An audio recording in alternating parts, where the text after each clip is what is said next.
our cooled sheet cake, half sheet cake, on a cookie rack. I actually wired this cookie rack together so that I could cool my sheet cakes on it. I'm sure they make bigger cookie racks, but I've been doing it this way for years, so that's how I continue to do it. But this has been cooling, so it's just barely warm in the center, so it's ready to start trimming. And when I make my sheet cakes, I usually trim off the edges because they get really done, really crispy from, you know, the baking process. So just cut just the very edge off of that. Not, you know, we don't want to waste cake, so not too much. And I like to use this Ginsu knife. I've been using this for 6 years now. Yeah, that nice clean edge now instead of a brown crusty edge.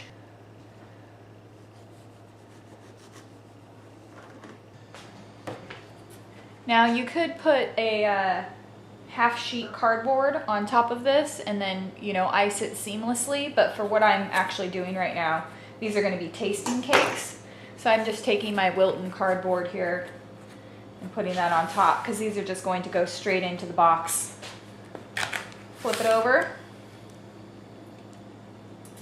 See, this is where I just wired it together there.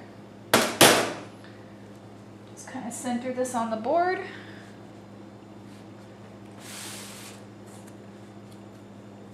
I'm going to take my turntable, and then I'm going to take my turntable extender from Innovative Sugar Works.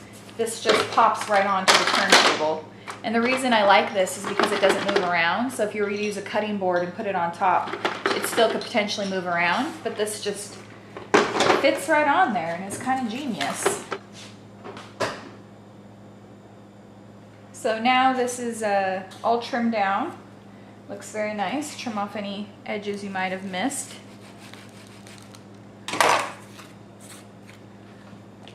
And then some people like to trim off the top, but I actually leave mine just how it is. But I am going to pop this into the freezer to get it really chilled before I start doing my crumb coat and all of that, because it is still warm in the center. So if I were to crumb coat it now, my icing would melt.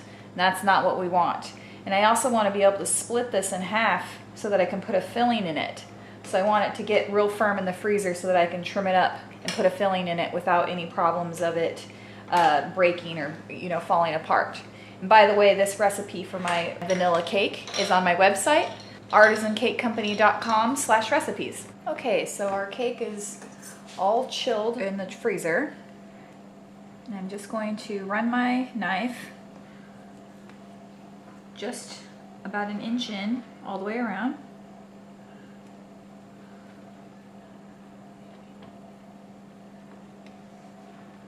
Just to start my cutting process. And then I'm going to make little sawing motions. Do not force this, just go slowly all the way around. And we're just sawing more and more towards the center. Keep your knife nice and level. Don't try and force it. Just let the knife do the work. Right. Now I should be able to just lift this off. Just place that right over there. And I have just a couple of little rough spots, that's no big deal. Got my nice, beautiful crumb on the inside of the cake. And I'm just gonna put a thin layer of my strawberry syrup that is in my book that just came out, Artisan Cake Company's Visual Guide to Cake Decorating. And I just like this for when I do my lemon cake. You don't have to obviously do this. I just like this because it makes it nice and moist for my first layer. And then I'm going to take some of my strawberry buttercream, which is again just some of my strawberry syrup worked into some Swiss meringue buttercream, and that's going to be my filling. I'm going to put a nice thick layer of the buttercream on the inside. And because these boards are not super strong, this turntable extender really helps me keep my board from bending so I don't get any cracks down the center, which is very nice, I must say. It takes about a batch and a half to 2 batches of Swiss meringue buttercream. This strawberry buttercream tastes a lot like strawberry ice cream, like Neapolitan ice cream. That's totally what it tastes like. At least to me it does. I think it'd actually be really good with chocolate cake and maybe vanilla frosting and strawberry filling. You have like a Neapolitan cake. Actually, don't do that. That's my idea. Don't take my idea. All right, so I'm gonna take my top. Let's see, if this was not chilled, we'd have a real problem moving that top around. Just press that down. And I like to use the Swiss meringue buttercream because it has butter in it, so it makes everything nice and stiff and firm. So now I'm going to take some of my regular white vanilla buttercream, Swiss meringue still, and I'm just going to do a quick crumb coat all over this cake. And we call it a crumb coat because you're literally sealing in the crumbs. The purpose is not to be making a nice layer of buttercream. The purpose is to seal in the crumbs so that when we go and put our final coat of buttercream on here, we don't get crumbs from the cake inside of our final finish, because we want it to be nice and pretty. So once we seal this all with buttercream, I'm going to put it back into the freezer till it's pretty firm. I'd say at least a couple hours, or you could put it into the fridge to chill overnight.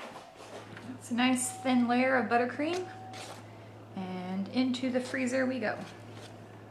If you put this into the fridge, the buttercream is actually going to seal in the moisture of the cake, so you don't have to worry about it getting dried out from being in the fridge because it is protected by the buttercream. Pretty cool, huh?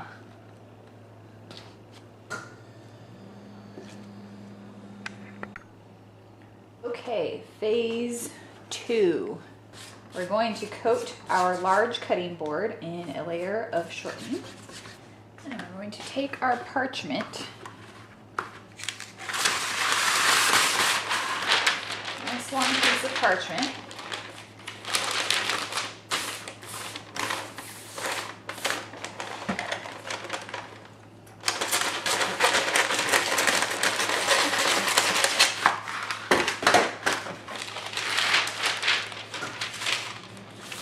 Take our regular white buttercream, vanilla buttercream, or whatever buttercream you're using, and we're just going to put a nice layer.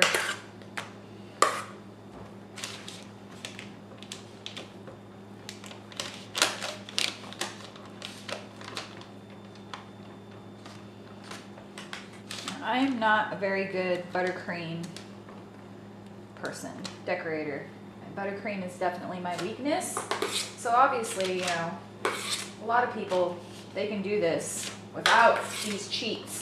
And this might seem more difficult to you if you're doing it, if you're able to ice a buttercream cake with no problem. But this is just a tutorial for the way that I do it, because I have to work around my weaknesses. All right.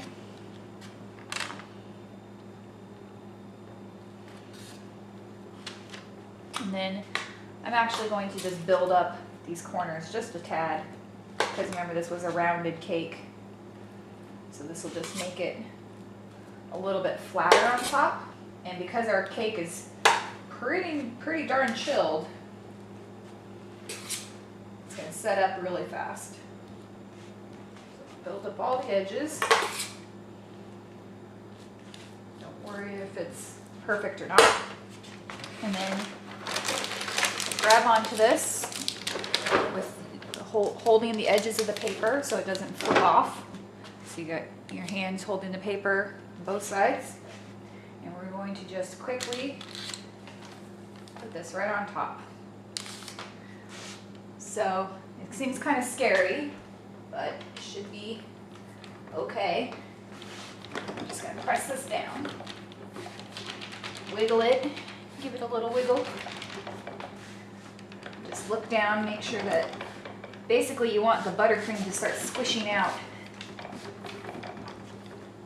because we're getting out all the air And this is what makes it flat, right? So now,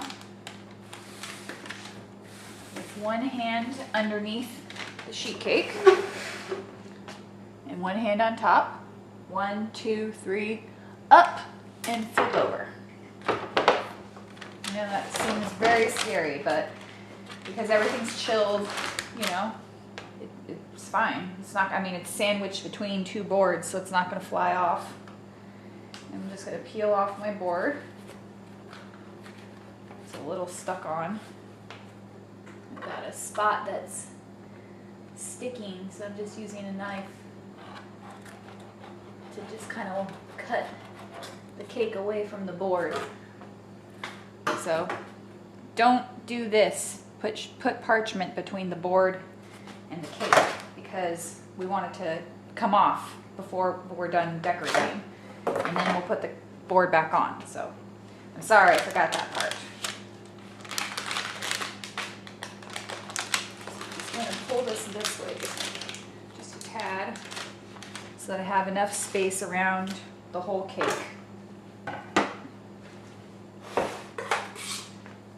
Now I'm just going to start adding in my second layer of buttercream. Very helpful for the next step.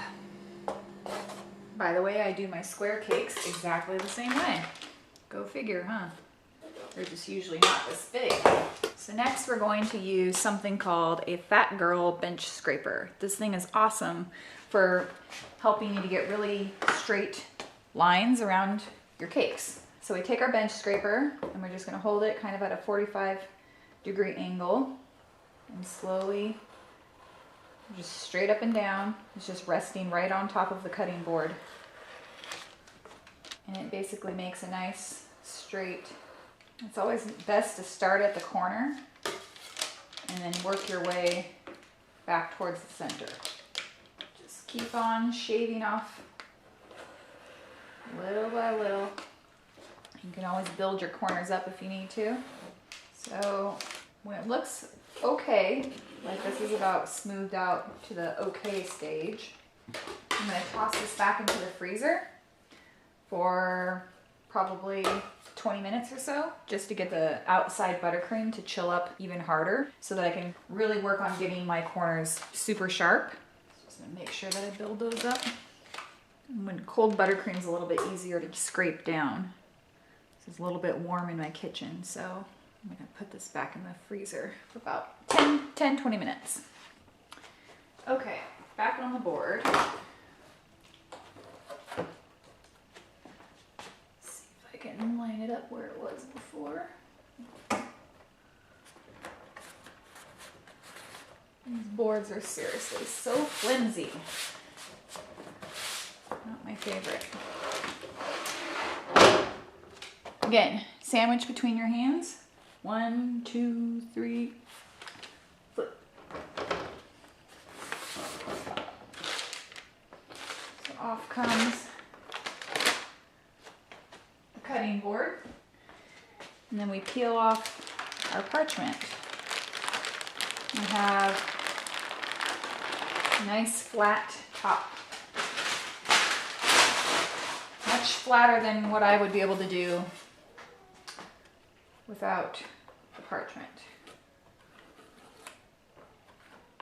So now you can just take your bench scraper and just clean up the edges, and that's basically it.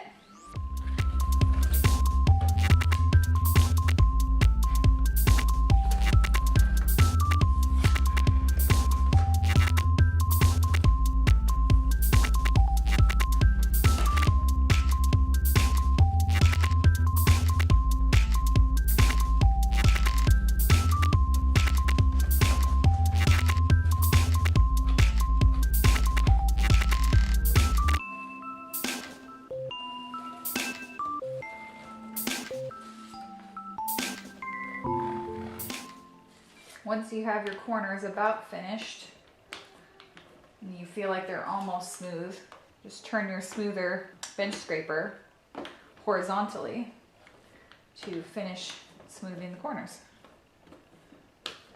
And it gets that nice sharp edge.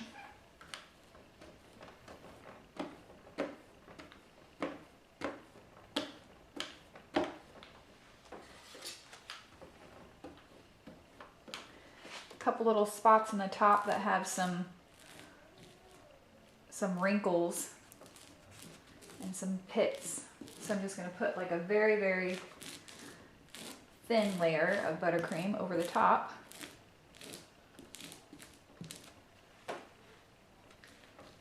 And I'm actually going to put ganache over the top of this, so this isn't actually 100% necessary. But just for this, just in case, you know, you're not putting ganache on the top of your sheet cake, I wanted to show you exactly how to get it perfectly smooth. So that's it, guys. That's how you make a perfectly square, perfectly level half sheet cake. You can also do this with quarter sheet cake. This is how I do all of my squares because I just stuck up buttercream. Of course, you can do it a different way, but this is how I do it. And I hope you picked up a couple of tips that were helpful. Don't forget to subscribe to the channel, and if you're a patron, thank you very much for being a patron, and I'll see you guys next time.